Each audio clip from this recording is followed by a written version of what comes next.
बिस्मिल्लाहिर्रहमानिर्रहीम। क्लास आज का topic definitions, page number 64, chapter number 5।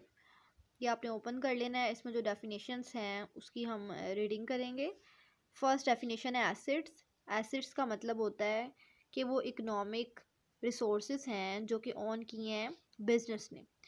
वो रिसोर्सेज जिनकी कोई इकोनॉमिक वैल्यू है, जिनकी कोई वर्थ है, जिन्हें बिज़नेस में हम इन्वेस्ट कर रहे हैं ताकि बिज़नेस हमारा रन कर सके, तो उन तमाम रिसोर्सेज को हम एसेट्स कहेंगे।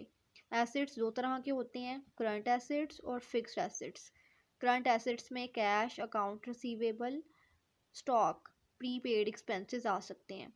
Long term assets, fixed assets में फर्नीचर, बिल्डिंग, लैंड आ सकता है। वो तमाम एसेट्स जिनकी लाइफ मोर देन 1 ईयर होती है, और वो तमाम एसेट्स जिनकी लाइफ लेस देन 1 ईयर होती है उन्हें हम कहते हैं करंट एसेट्स।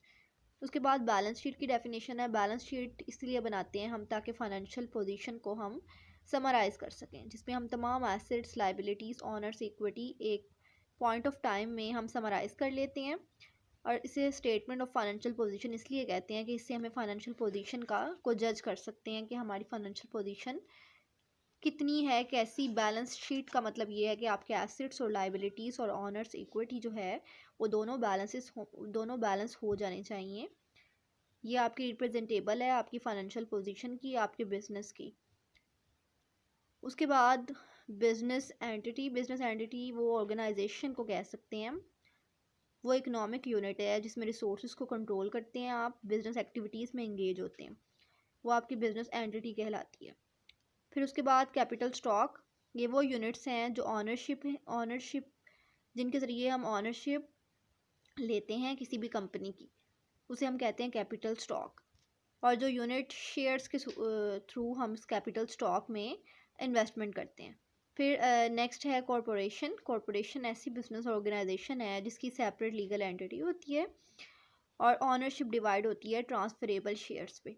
ट्रांसफरेबल शेयर्स का मतलब ये है कि कैपिटल स्टॉक के जो शेयर्स हैं आप किसी को भी सेल कर सकते हैं, ये ट्रांसफरेबल है। पब्लिक लिमिटेड कंपनी के जो शेयर्स हैं वो ट्रांसफरेबल होते हैं।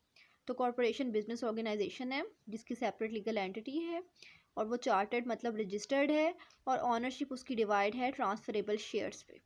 उसके बाद कुछ प्रिंसिपल्स हैं। एक आपका कॉस्ट प्रिंसिपल है। कॉस्ट प्रिंसिपल का मतलब ये है कि एसेट को आप ओरिजिनल कॉस्ट से रिकॉर्ड करते हैं। जब भी आप एसेट को रिकॉर्ड करते हैं उसमें तमाम एक्सपेंसेस को ऐड कर लेते हैं जो उस एसेट को एक्वायर करने में लगे होते हैं। इसको हम कहते हैं cost principal.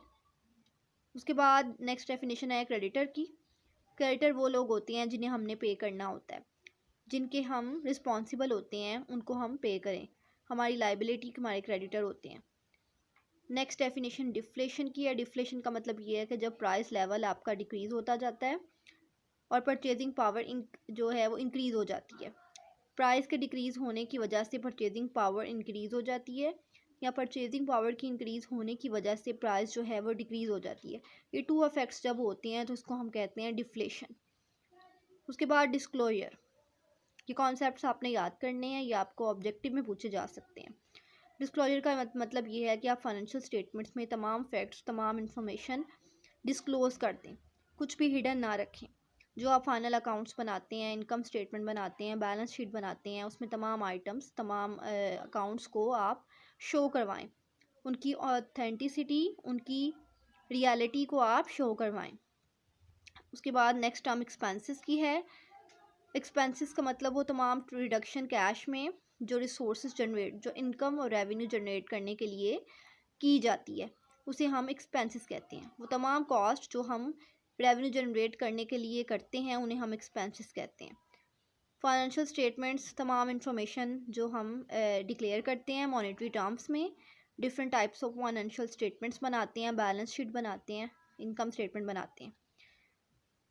Next financing activities. Financing activities का मतलब ये है कि आपकी जो कैश फ्लो से आपके पास आपने अपने बिज़नेस को फाइनेंस किया है, बेशक वो डेट से किया या इक्विटी से किया है, कैपिटल एक्वायर किया या किसी से लोन लिया है।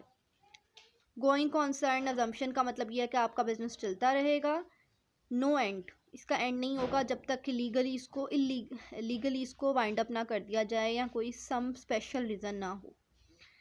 यहाँ तक गोइंग कंसर्न तक आपने डेफिनेशंस को अच्छे तरीके से गो थ्रू करना है। नेक्स्ट लेक्चर में हम नेक्स्ट डेफिनेशंस को पढ़ेंगे।